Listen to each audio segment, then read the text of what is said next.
नमस्कार, नवराष्ट्रमध्ये मी मृणाल ढोक आपल्या सर्वांचं स्वागत करते। आज आपण आलो आहोत सेवाग्राम येथे 2 ऑक्टोबर राष्ट्रपिता महात्मा गांधी यांची जयंती आहे। या निमित्तच आज आपण सेवाग्राम मध्ये आलेलो आहोत। विनोबा भावे आणि राष्ट्रपिता महात्मा गांधी यांच्या पावन स्पर्शाने पुनीत झालेला हा वर्धा जिल्हा आहे आणि आज आपण सेवाग्राम येथे आलेले आहे। आपण या दृश्यांमध्ये पाहू शकत आहे राष्ट्रपिता महात्मा गांधी 67व्या वर्षी 30 एप्रिल 1936 मध्ये ते इथे आले होते आणि ही बापू कुटी आहे। याचं संरक्षण केलं जातं, पावसापासून कुठेही पावसाचं पाणी तिथे झिरपू नये यासाठी गवताचे जे काही आहे ते इथे लावले जातं आणि हे सगळी पूर्णपणे मातीची आहे। याचबरोबर या ठिकाणी गांधीजींचे अनुयायी अनेक अनुयायी त्यांचे जे काही समस्या असतील त्यासाठी गांधीजींच्या भेटीला येत होते। त्याचबरोबर त्यांची भेटगाठ येथे होत होती।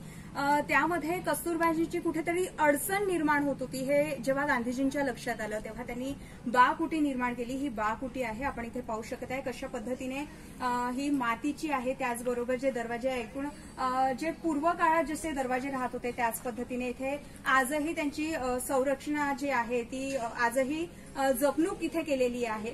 सेक्रेटरी म्हणा, सचिव म्हणा, त्याचबरोबर महिला जे गाईड करतात त्या सुद्धा इथे सारवण्याचं काम, त्याचबरोबर कधी मातीने सारवलं जातं तर कधी शेणाने सावरलं जातं आणि पावसापासून संरक्षण व्हावं यासाठी इथे अनेक गोष्टी ज्या आहेत त्या जपणूक केलेली जाते।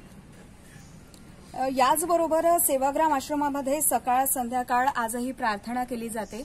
ही जी प्रार्थनाची जी मुख्य आहे ते म्हणजे राष्ट्रपिता महात्मा गांधी यांनीच ती सवय लावलेली आहे। सकाळ संध्याकाळ इथे प्रार्थना होत होते।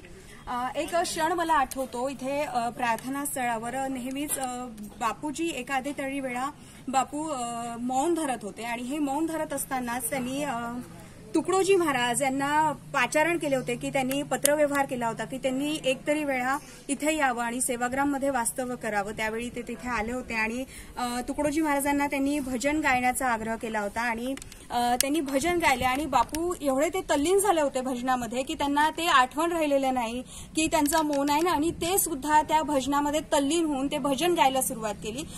त्यावेळी असं म्हटलं जातं की त्या भजनामध्येच तल्लीन होऊन राष्ट्रपिता महात्मा गांधी यांचा पहिल्यांदा जो मौन होता तो तुटल्या गेला। हेच ते प्रार्थना स्थळ आहे, आपण हे पाहू शकत आहे।